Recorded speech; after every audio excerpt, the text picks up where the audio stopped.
Bom dia! Hoje é sexta-feira, dia 28 de abril de 2023. Um pastor estava chegando para uma nova igreja e foi procurado por uma líder do departamento infantil daquela escola dominical. Ela queria lhe propor uma mudança na literatura que era usada para as crianças.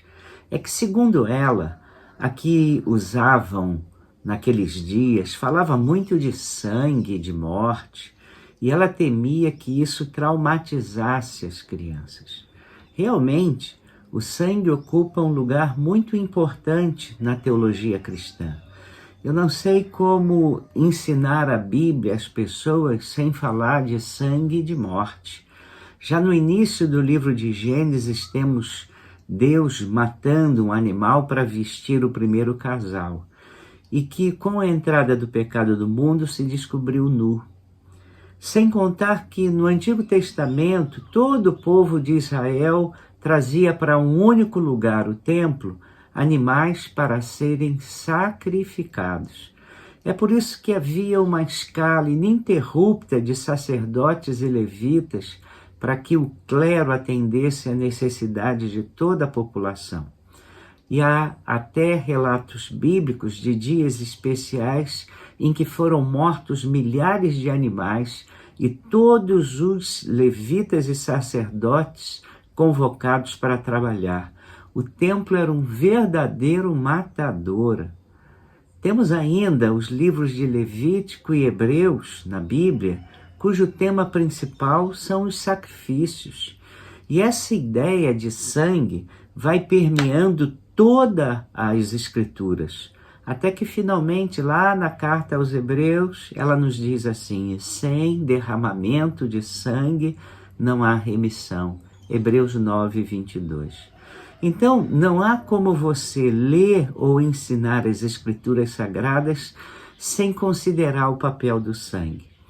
E é interessante, aquele pastor do início aqui da nossa história, quando os filhos entraram no carro para voltar para casa, ele perguntou: o que vocês aprenderam hoje na escola dominical? Aprendemos sobre Pinóquio. Verdade, tá? Agora fique aí para a gente considerar um pouco tudo isso. Já na minha infância, os desenhos animados eram violentos. Tínhamos Pica-Pau, que era um passarinho mau, bem perverso. A ideia original do seu autor, Walter Lantz, era criar um personagem irritante que batia e fazia maldades por nada, com prazer em infelicitar os outros. Havia também o Papaléguas, lembra? Que era conhecido em Portugal como Bip Bip. Nessa série, um coiote vivia tentando atazanar a vida do Papaléguas pelas estradas. Era violência gratuita. Depois a geração infantil começou a curtir outro tipo de desenhos, agora cores, e até gozava a geração anterior cantando: não existe nada mais antigo do que cowboy que dá 3 tiros de uma vez. A avó da gente deve ter saudade do Zig-Pou, do cinto de inutilidades. E aí vieram desenhos surpresas, desenhos animados mais violentos ainda. Um deles, visto pelo meu irmão Arnoldo, era o Speed Race, onde um jovem piloto participava de corridas guiando Mach 5 e sofria golpes sujos por todos os lados de todos os seus adversários. Bom, aí veio uma geração nova, chegou a geração do He-Man, desenho que virou febre entre as crianças no Brasil. Era violentíssimo também, com um agravante: tinha conotações místicas. Havia mortes e mais mortes gratuitas e ninguém pensava que aquilo ia traumatizar a criançada. He-Man vivia no planeta Eternia, um mundo aparentemente medieval, mas repleto de tecnologias avançadas e de seres mágicos. O planeta era comandado pelo justo rei Randor, mas o inimigo Skeletor tentava dominar o castelo de Grayskull. Nessa época, muitos pais compraram para os seus filhos a espada de He-Man e todo mundo gritava, levantando a espada, "Eu tenho a força!" e ninguém protestou. A geração também viu as Tartarugas Ninjas, Dragon Ball Z, Power Ranger, a Liga da Justiça, todos desenhos extremamente violentos. Ninguém se opôs. Hoje, por não ter crianças em casa, já não acompanho de perto o que os nossos desenhos animados ensinam à nossa garotada na TV. Mas a impressão que eu tenho é que a proposta são desenhos com violência gratuita e a tentativa subreptícia de passar uma filosofia zen, esotérica e mística. Sem contar o mundo dos games hoje. Os seus filhinhos jogam os games, que dão muitos murros, socos, tiros, sangue, mortes, e ninguém reclama. Na pandemia, os meus netos ficaram um tempo aqui em casa e queriam ver filmes da Liga da Justiça. Eu fiquei boquiaberto com a extrema violência de tudo aquilo. Então, um dia, eu e minha esposa dissemos a ele, vocês veem isso e acham bom? Então vão ver comigo a Paixão de Cristo. E viram, e ficaram comovidos com a Paixão de Cristo, que foi real.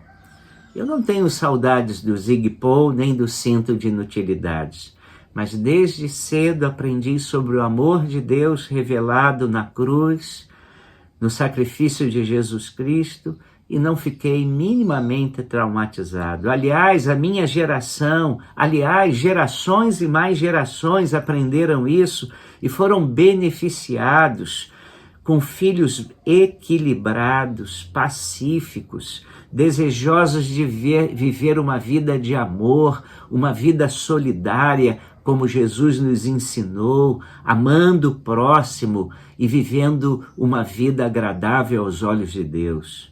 Talvez por isso sinta saudade, sim, do tempo em que os pais se preocupavam em ensinar histórias bíblicas para os seus filhos.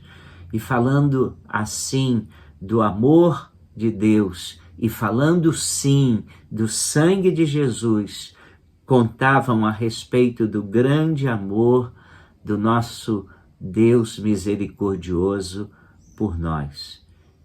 Ele enviou seu Filho unigênito para nos salvar.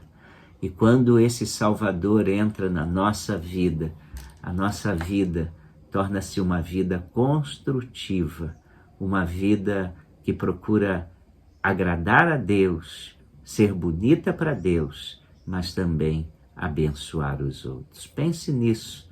Em vez de ensinar Pinóquio, ensine os livros da Bíblia. Vamos orar? Vamos. Pai, nós te louvamos por tudo aquilo que é ensinado na Bíblia.